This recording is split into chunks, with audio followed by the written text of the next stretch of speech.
Il y en a un sur le net, il arrête pas de se foutre de notre gueule, je te dis ça. Et alors que ça peut me foutre?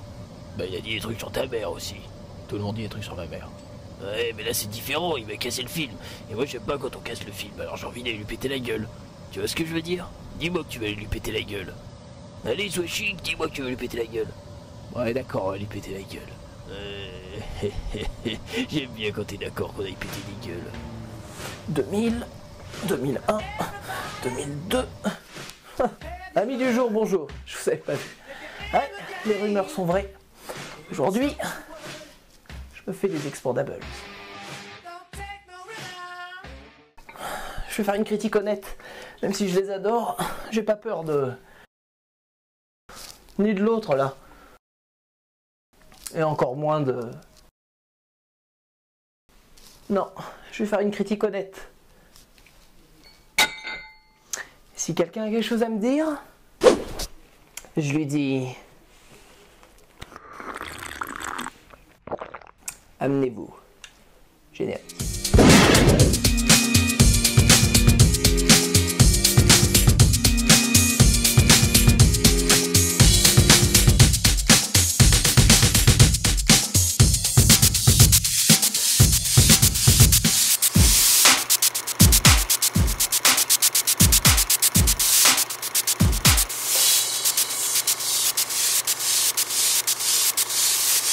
Expandable 3. Bon, aujourd'hui, je vais vous parler non seulement du troisième, mais aussi des précédents. L'idée d'Expandable, c'est celle de Sylvester Stallone, qui voulait réunir toutes les vieilles gloires des années 80-90 des action movies, c'est-à-dire entre autres Schwarzenegger, Stallone, Statham n'en fait pas partie, il est arrivé un peu sur le tard, tout ce qui est Dolph Lundgren, Wesley Snipes, Chuck Norris, Jean-Claude Van Damme, j'en passais les meilleurs.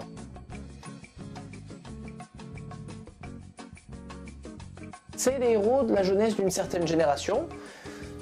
Je vous parle d'un temps que les moins de 20 ans ne peuvent pas connaître. On continue, on se laisse pas abattre. Il faut se mettre à la place des personnes de cette génération. L'idée en fait, c'est qu'on avait deux énormes figures d'action. D'un côté, Sylvester Stallone, de l'autre côté, Arnold Schwarzenegger. Le rêve ultime de n'importe quel fan, c'était d'arriver à réunir les deux.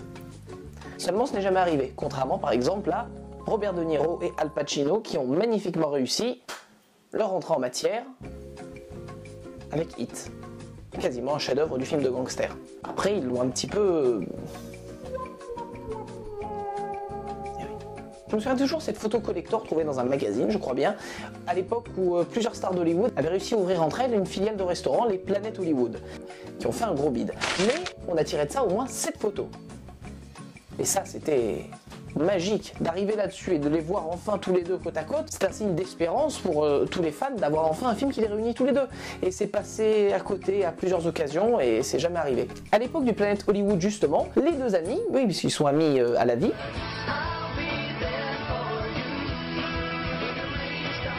s'étaient fait un clin d'œil mutuel dans leurs films respectifs à la même période. Deux films que j'affectionne particulièrement. Le premier est Last Action Hero et le second Demolition Man.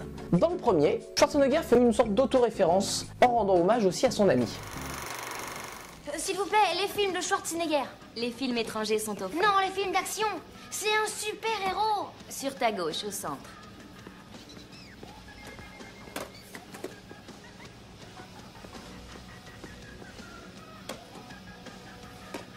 Non. Non, c'est pas possible. Qu'est-ce qui n'est pas possible? Il est fantastique. Il n'a jamais été meilleur que dans ce film. Non mais dans ce film, c'est toi qui joues. C'est toi Terminator, c'est pas lui. Tandis que dans Demolition Man, Sylvester Stallone rend un hommage plus politique à son copain. Ça fait un certain temps maintenant que je me passionne pour vos exploits. J'ai d'ailleurs visionné des reportages d'époque à la Fondation Schwarzenegger. Je me souviens de la fois où vous avez pris cette... Attendez. La Fondation Schwarzenegger? Oui, la fondation du président Schwarzenegger. Ce n'était pas un acteur quand vous... Ne dites pas qu'il a été président. Si. N'étant pas natif du pays, il n'aurait pas dû l'être, mais sa popularité était telle qu'un 61e amendement a été voté. Oh, je veux pas le savoir. Président. Cet échange de clins d'œil à la même période était pour les fans un petit bonus particulier qu'on appréciait. Et qui faisait toujours miroiter au loin la possibilité qu'ils soient ensemble un jour, à l'image, dans un film. Et puis les années passent et leur chemin se sépare définitivement. Arnold Schwarzenegger décide de se lancer en politique où il devient le gouvernateur. Non, c'est pas un nom de film, c'est son surnom. Et il devient 2 fois d'ailleurs gouverneur. It has been an honor to have served you for these past 8 years, but now I must say goodbye.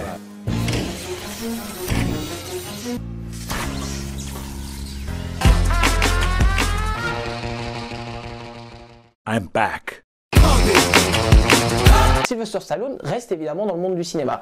Et c'est là où il connaît ce qu'on appelle la traversée du désert. Il enchaîne les mauvais films, voire presque les films de série B, jusqu'au moment où il décide de revenir à ses vieilles gloires. C'est-à-dire la mode actuelle à Hollywood depuis un moment, c'est-à-dire qu'on reprend ce qui a marché dans les années 80, on le recycle et on essaye de l'actualiser. Ce qui fait comme ça, on déçoit les gens qui ont aimé les films dans les années 80 et on présente aucun intérêt aux jeunes d'aujourd'hui. Je pourrais vous citer des exemples, mais bon, je préfère m'abstenir.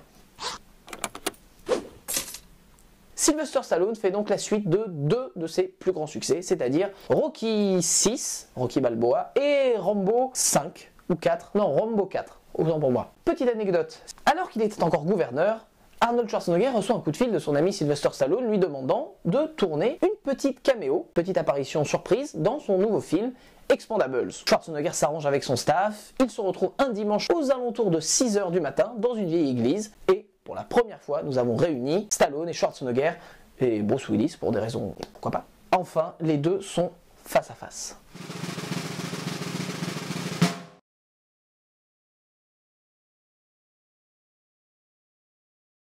Sort alors Expendables, qui est au bout du compte pas un très bon film, mais un film de série B qui pourrait très bien passer en seconde partie de soirée à la télévision. Typiquement un film des années 80 transposé aujourd'hui, qui manque donc d'intrigue et de vrais personnages. Le film conduit des méchants génériques et des héros génériques, et c'est juste un plaisir de les voir interagir, mais à part ça, il n'y a absolument rien à tirer du film. D'où ma grande surprise d'apprendre qu'une suite était en prévision. Expendables 2 réussit là où son prédécesseur avait échoué, c'est-à-dire quand tu réunis dans un film toutes les vieilles gloires des années 80-90 des films d'action, l'idée est que tu es là pour faire plaisir aux spectateurs. On est bien d'accord qu'a priori, un gamin de 15-16 ans, la moitié des noms qu'il y a au casting, il saura pas qui c'est, et il va peut-être y aller pour l'action, mais c'est peut-être pas quelque chose qui va vraiment, sur lequel il va y aller avec autant d'intérêt qu'un Transformers ou qu'un Twilight. Donc tu fais ce film pour plus ou moins les fans ou les gens qui ont grandi à cette époque. Pourquoi à ce moment-là tu n'essayes pas de faire un film qui essaye de marcher de manière cohérente avec l'hommage que tu présentes à ton ère de gloire? Au lieu de ça, tu essayes de faire un film générique, alors que non, fais-nous plaisir, fais-nous des hommages, fais-nous marrer, sans tourner nécessairement en comédie, mais au moins mène-nous dans une position où on peut rigoler. C'est ce que fait Expendables 2. Je vais sortir un exemple très simple. Il y a Chuck Norris dans le film.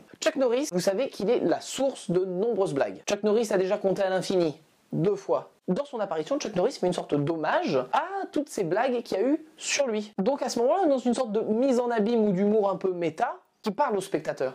À partir de là, le film se distingue de sa propre fonction de film d'actionneur de base en hommage, ce qu'on attendait plus du premier. À partir de là, on est dans une situation où le film a une double lecture. Le film d'action des années 80 de base et le côté comique du fait qu'on sait qu'on regarde un film des années 80 aujourd'hui. Donc le 2 est le plus réussi à mon goût, avec évidemment une scène finale avec un affrontement de folie, Sylvester Stallone contre Jean-Claude Van Damme. Laissez-moi vous dire que dans la salle, quand j'ai vu la bande-annonce du 2 et que ça se finissait avec le face-à-face qu'on allait voir, j'ai cloussé comme une collégienne. J'ai pas honte de le dire.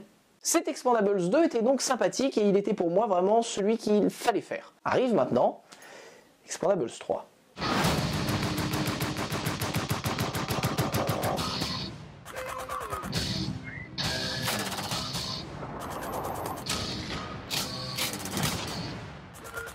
Comme à Hollywood, tout le monde a un énorme problème quand il s'agit d'arrêter la drogue, l'alcool, les films. On s'est donc retrouvé avec un Expendables 3. Si Hollywood savait comment s'arrêter, Saw se sera arrêté au premier film, Paranormal Activity aussi, Transformers, j'en passe et des meilleurs, vous m'avez compris. Expendables 3 est le plus faible des trois. Pourtant, comme vous l'avez entendu, je portais pas le premier nécessairement dans mon cœur. Pourquoi? Le film est divisé en 3 parties, dans le sens qu'on a une première partie avec la vieille garde, une partie au milieu avec des jeunes, des nouveaux, et une troisième partie avec un mix. Le problème c'est que la première partie rejoint un peu l'esprit du premier, en essayant d'injecter un peu l'esprit du second à travers des petites blagues. Dans la seconde, quand on se retrouve avec les jeunes, c'est l'un des objectifs de Sylvester Stallone, un peu à l'image de Steven Spielberg, sauf que lui il arrive à le faire. Sylvester Stallone essaye de mettre en avant une nouvelle garde, seulement il n'y arrive jamais. Il avait essayé dans le deuxième avec le frère de Thor, Liam Hemsworth, et il n'y était pas arrivé non plus. Donc cette partie du milieu avec la nouvelle garde ne présente aucun intérêt parce qu'on se retrouve encore une fois dans un film des années 80 aujourd'hui, sans intérêt, parce que la nouvelle garde comme l'ancienne, scénaristiquement parlant, interprète des personnages uniformes. On n'a rien à manger, c'est pas des personnages intéressants, ils n'ont pas de backstory. À partir de là, ça pouvait à la limite passer avec la vieille garde, que ce soit Jason Statham, Dolph Lundgren, Wesley Snipes, on peut faire avec, à la limite. Mais quand on a des jeunes insipides et sans saveur, qui interprètent des personnages insipides et sans saveur, je vous laisse deviner le goût du plat. Au bout du compte, qu'est-ce qu'on a? On a une reprise d'une idée qui pouvait être sympathique, qui est à nouveau mal tournée et qui du coup se retrouve avec vraiment 15 minutes de fun et des longueurs et des choses qui ne servent à rien et qui sont typiquement sorties d'une époque malheureusement révolue. Verdict? Hey, t'aimes bien les omelettes? Tiens, je te casse les œufs. Voilà, désolé Sly, désolé Jason, mais bon, votre film pue la merde. Et qu'est-ce qu'il dit? Butez-le!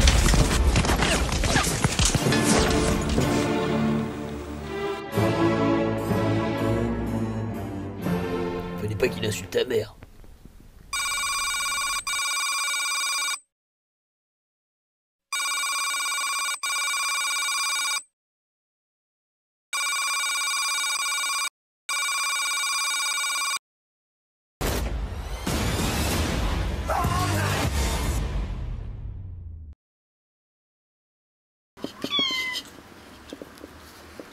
Voilà, c'est tout pour aujourd'hui. Comme d'habitude, je vous donne mes liens, ma page Tumblr avec les critiques en général par écrit et des petites conneries, mon Facebook avec en général les liens pour les vidéos et d'autres bêtises, et aussi la page YouTube avec ces vidéos-là et d'autres conneries. À la prochaine fois.